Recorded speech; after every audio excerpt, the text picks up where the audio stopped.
So I'm here with Ondrej Hajda. Obviously, you're running for DoRep. Exactly. I can't remember which tab it was, but last week they described you as the most enthusiastic person they'd ever met. Why are you so enthusiastic about representing students? I really enjoy things I'm doing. I've joined several clubs, several societies, and I know once I join something, I really want to give it the full energy and actual dedication to the job. The same was with SRC Education Officer, the same was with Charities Campaign, and with SAB, when I would be elected SAB, it'll be the same thing. So yeah, I like to put my whole energy behind the project, just see it happen. And what experience do you have that will help you be DoRep? So in my second year, I was a class rep, which was a great insight to see how academic representation works on the school level. Because DoRep, let's face it, it's a lot about academic representation. If you ask Teddy or Amanda last year, it would be 2/3, 70% of their job would be academic representation, either on the school level or at the university level. So I was class rep in my second year, and this year I've served as the SRC Education Officer, which is basically a liaison between the SRC, the Student Representative Council, and school presidents. And we work really closely on university-wide representation issues. And I also work closely with the library. Moving on to your manifesto, one of the first points on there is about the library and study spaces. Yeah. Do you want to just explain your policy? Definitely. It's not just about the library.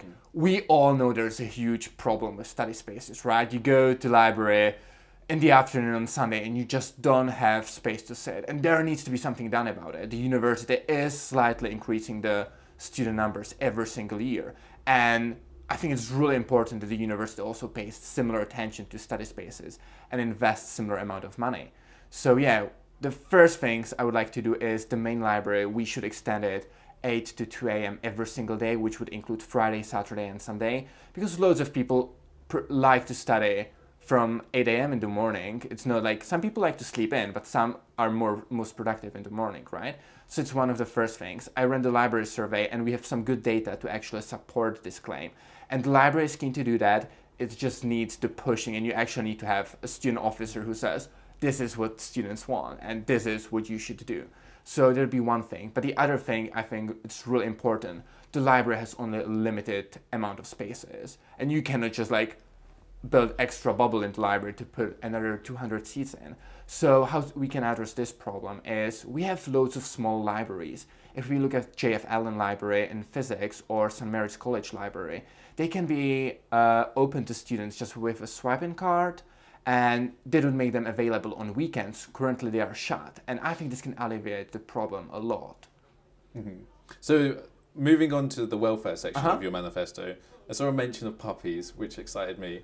Do you just want to explain that and what you're planning? Everyone is excited about puppies, but what I'm more focused on is I want to actually run a series of sessions, workshops that will be free for students to attend.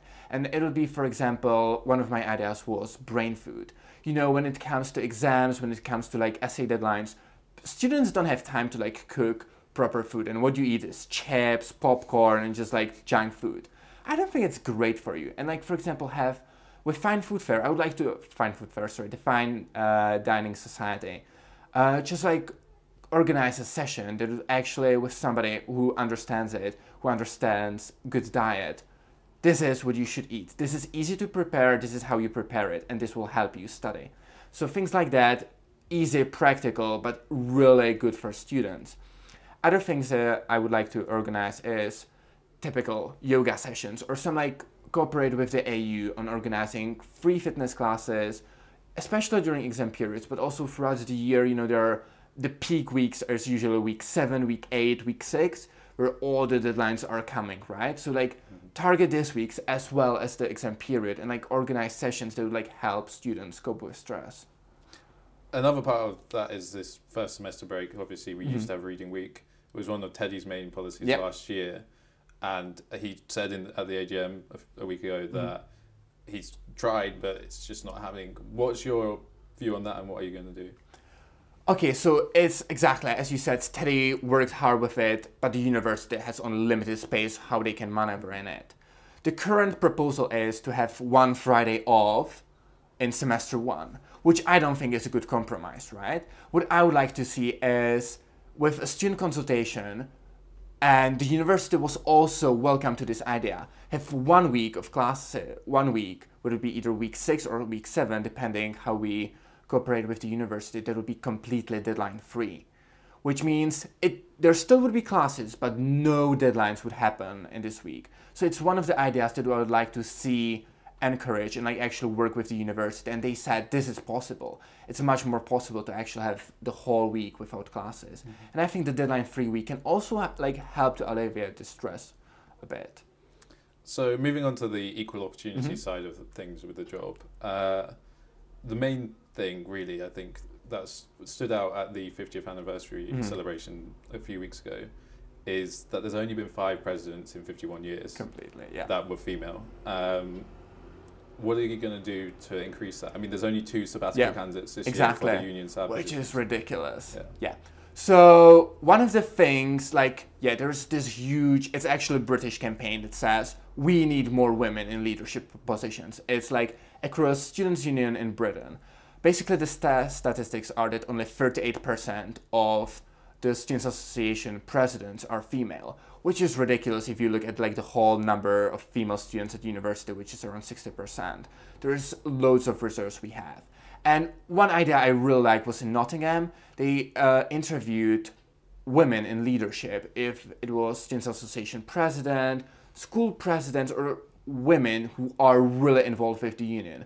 And just like have a nice interview with them and like actually show other people, you can do this. Like this is how you do it and this is easy, it's fulfilling and you should do and run. Chloe Hill's, in my opinion, been a good president, but do you think such things, that the Albany Parker have run quite a lot of things about her, they called her not very nice words.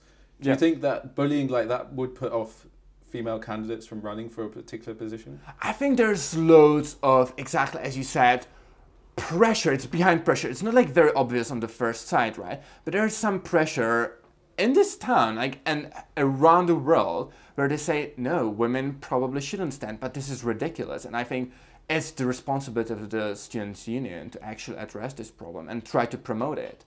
We should promote more women to run for positions, definitely. The other problem that we've had with elections now is that there's been one DOSDA nominee for 2 years in a row. Why do you think that's the case? One of the things that happened exactly as you said last year as well. One of the answers can be, this is a very strong candidate and they scared everyone else off. But I think it's more, people don't really feel that they belong to the union and there's like the missing feeling like, actually, a society president is a very committed member of the union. He spends so much time in the union on organizing different activities.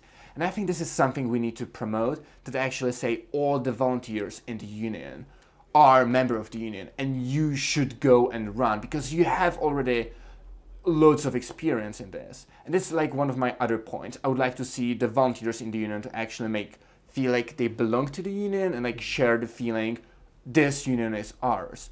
And one of the things we can do it is training. I really would like to see train not only school presidents, class representatives, that Teddy did a lot this year, right? It's one of his main focus.